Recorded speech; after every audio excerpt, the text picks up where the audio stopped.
Icey, I'm so sick of you. Akachi on the beat, look. I don't even mean to brag in this bitch. You don't even gotta ask me, got I got in this bitch. In the club for an hour, stacking this bitch. After this, we hit the mall and blow some cash in that bitch. I hate Gucci, Louis, Fendi, maybe rap with that bitch. She be running out, I'm not gon' hit no rap from that bitch. And he rapping, but he is the trashiest with All right. Yeah, I think I'm good. Yeah, look, all good from my end. I'm a huge hip hop head too, so like I've been listening to you since I got like into like Warhol when I was like a freshman, like just getting into like the SoundCloud scene. So like Yeah. your name has been one that's been like popping up like when I would listen to like bands as well. So yeah, that just sort of shows like also just the trajectory of how I've been listening to rap music specifically. It's just been going up. I talked to Mexicojo last week as well. I don't know if you're familiar. Yeah, that's I fuck with Mexico Joe. I met him probably like a couple months ago, but I've always been a fan of his music. But I just got the chance to meet him probably like 3 months ago. He's pretty cool. I like Dro. He's very talented. Yeah, for sure. So can I just get a little introduction from your end, just like who you are, like who you've worked with? So I'm Yung Icey. I've worked with almost every upcoming artist, like young bands, Warhols, like you mentioned, like D Savage, Uno the Activist, just like a lot of like mainstream artists as well. Shot Glizzy, recently Future, et cetera, et cetera. So just like a lot of people, I've touched a lot of different artists, a lot of upcoming artists, just like through my process and just through the years that I've been making music. I've just worked with a whole bunch of people. But yeah, so I guess that's a good introduction as far as who I've worked with. I'm from South Carolina, a small town called Rock Hill. It's like 20 minutes south of Charlotte, North Carolina, but in South Carolina. I come from like a small town, not like a big, huge city. I'm from the suburbs of the city, but I live here now that I go to school here. I'm going to continue working and living here after school. But I was like worried about moving to like a big city at first, obviously. And it sort of became part of not only like who I am, but part of my work ethic too. Like being in Chicago pushed me so far in terms of like, look at all these places I can go and look what I can do. And I'm in this hub.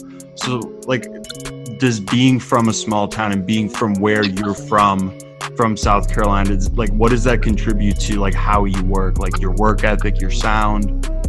I mean, I think, being from a small city, you have to, work harder than people who come from places that have a lot of opportunity, in the arts, like as far as just music or whether if it may be anything that has to do with arts, like acting or whatever you know what I'm saying? Like anything that has to do with something that would be, predominantly like a field in a big city like New York or Los Angeles or Atlanta. If you're not from a place like that, I feel like you have to work harder, especially, to get noticed and just to get opportunities, because a lot of people in these big cities, they have opportunities just fall right into their laps because of where they're located. So I feel like you definitely have a chip on your shoulder, like coming from a smaller place where it's not, a lot of motion or a lot of stuff going on, especially in the field, like the music field, like it's not a lot going on up here. It's not a lot of, studios. It's not a lot of events. It's not like we have big, huge festivals here where a whole bunch of artists come here. So it's just like you're always having to figure out how to outsource your talent in different ways. And it just makes you figure out different ways to be also like in creative, like to be creative as far as getting your talent out and getting heard and getting seen.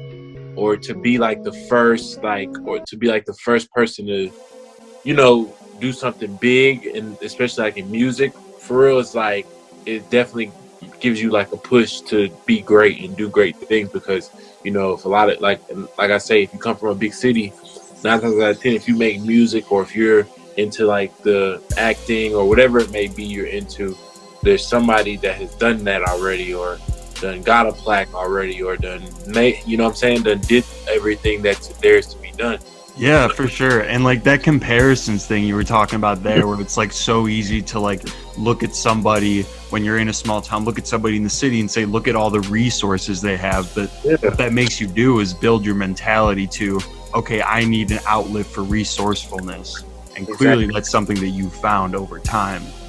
I've always been like savvy on computers. Like I've always just been known how to like use computers. I've always known how to like download stuff on computers and just be on software and stuff like that. And I started probably taking it serious like my end of my 11th grade year, beginning of my senior year of high school. Like music is something that is in my family. For me, it was beats. Like, you know, I love music. I have an understanding. I have an ear. So it's just like I've always liked music, and I've always had a good ear for music. So it's just like when I started making beats, it just kind of put everything together for me. So basically, I taught myself how to use everything, like FL Studio, all the beat stuff that was self-taught. So like so then I just taught myself and just do, you know, trial and error. I just learned and just got better at it and just got a better grasp of music. Let me think. I started taking beats serious when I produced Ice Age by Denzel Curry, and it was like and like they got like a world star. Like that was back when like, and I'm not like, that was back when like World Star, like it was like lit to be on, like super lit. Yeah, like, I'm not lit to be on World Star, but I'm saying like that's when it was like super lit. Like, it was a big deal. It was for breakout artists. World Star, you know, like now you can just like people can pay to get on there and all stuff like that. It's just like, you know what I'm saying? But that was when it was like lit to be on World Star. This is like 2014, bro. About like 2014, 2015. And so I knew that I like it was lit. Like I was like, okay, I produced, and then like he was an XXL freshman like shortly after that too. So it was just like it was in the months of all that stuff going on too. So I was just like, yeah, this is like something that's getting serious. You feel what I'm saying? I got songs on TV, like people rapping on my beats. I'm hearing my beats. I'm looking at MTV, and my beat is in the background. You know what I'm saying? Like, so that's when I really started taking it serious. Just like, okay, like I can really do this. Like if I really sit down and like just continue to work on my craft, like this is something that it could really be big. You see what I'm saying? Did you release Ice Age when you were in high school? And like it came out while I was in high school. That's pretty insane. So like, and it's weird because sometimes when you like reach accomplishments like that at an age like that, where it's like most people just like aren't even thinking about like that kind of thing. The dream is to make music. They're not enacting that yet. And what I tell a lot of people is just like at the end of the day, you always have to try to outdo yourself. It's just like last Friday that Future album came out and it went gold. So now like, and it's probably gonna go platinum, but it's just like I tell people like I worked for 7 or 8 years for last Friday to happen. You feel me? I worked 7-8 years all the way up for that to happen. Yeah, and I mean that's the best way to do it for sure. It's so easy for people to like look and be like, wow, you can like get like a gold beat, like a gold album like that, but like it's because social media, we don't post the negatives. It's like we post the positives, the uplifting. We don't post us sitting and grinding on, or go riding up and down the road. Yeah, you know what I'm saying? Sleepless nights and all type of shit, sacrifices. Don't nobody see that type of stuff. They just see the good stuff. You feel what I'm saying? How did producing that and then it becoming part of the Future album, how did that work? So basically, I produced that beat with TM88. He's a producer in 808 Mafia. I've been like just working in Future in them studio. Like I was working down there like a couple months ago in their studio, and I just like met like some of his artists like Guap Tarantino, and just been getting in tune with a lot of people that's just like within his camp. And so I met TM88's manager a couple months ago, and he put me in tune, and we just been, you know, working, and I just been, you know, I really didn't even like with the Future thing. At first, I didn't even know that it was a thing. Like I didn't know that it came out. I didn't know that it was like, I didn't even know it happened until it came out. I mean, but basically, I just, like I said, I've been working with TM88 shit like that, and so we put that all the way together and then they got Future on it, and then it dropped. And so now, like, obviously we're figuring out the logistics and like business side of things, but that's kind of how that came together. Just, networking, building relationships, being in the right place at the right time, and just, you know what I'm saying, just working and just staying locked in and not so focused on, I gotta get this big song. Just like working like how I would usually work every single day. It just is finally done paid off. You see what I'm saying? And so kind of how that came together. Just, being around, like I say, networking, building relationships, and, actually putting in the work, like, you know what I'm saying, for things like that to happen. So, yeah. Yeah, I was going to ask about, like, because I knew you produced it with TM88, and his discography, like, speaks for itself, honestly. I mean, hella platinums, all that shit. But collaboration, just as a process, obviously getting to collaborate with somebody like TM88 is great. Like, but just collaborating on, like, the basic level as a musician, as a creative, how has collaboration sort of built you or not throughout the process of like getting to where you are now? Like, what is collaboration in that? Well, to be honest, like before, I'm a very independent person. So like I like, and I had to get myself out of this because I always would just be like, well, I can do it by myself. Like, I can get these big records, I can produce, and I can do this by myself. Like, I don't need to work with anybody. I don't want to work with nobody. I just want to do it by myself. We're in a time right now of collaboration. I feel like it's the most important thing right now. It's just coming together and putting things together because the quality of music is greater. Just putting in like when you have a whole bunch of different people's ears and talents and you bring that all together, it makes a better outcome as far as just like reaching an overall goal.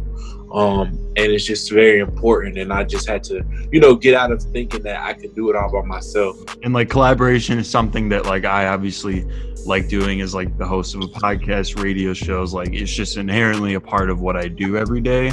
But like obviously right now it's like quarantine, COVID, collaboration's like a lot harder, and it's like primarily digital, so that just like cuts a bunch of like personal aspects of it off. But have you found it to be difficult to like collab, or like, I guess, just do your everyday thing as a producer during this time?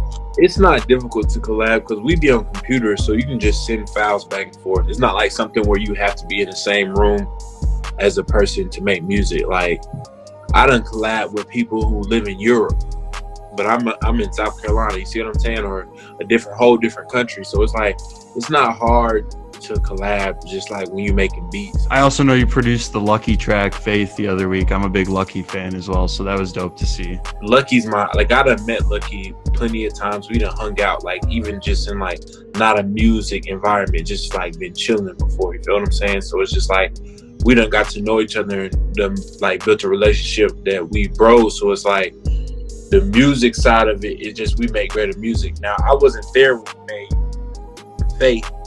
When you're around somebody and you get to know them and the type of person they are, like like I say, it just makes the music better because I know what he's looking for, and I got his ear, and I just know, like, it's just like it's a more like intimate thing when you know them and you're making music with them, because it's just like the product is better, rather than I'm just sending somebody beats. I never met them before, we ain't never catch a vibe. But that's why I like being in the studio with artists. Like, when they making songs, like, that's the best to me. It's like when the producer is in the room making the music. It's like you could send beats all day, but it's like it's a vibe. That's kind of why that record is such a good record, because it really is a story behind that record. And it's like, even Lucki as an artist, he's really picky with his beats. Like, he not just gonna rap on anybody's beats. Like, he gotta really like the beat. It don't matter who the producer is. It don't matter how many big records the producer got. If he don't like the beat, he not rapping on the beat. You know what I'm saying? Like, it's so many times I done play him hella beats and he just don't rap on them because he just didn't like the beats. But it's like, once you get one in with bro, you got something. You know what I'm saying? So then it just make it even more better when you know each other and it's just a good relationship. So then you really got something. See what I'm saying? All right, bro. That sounds good, man. Thank you so much again. I appreciate it. No doubt, bro. Dope, man. Have a good one. You too.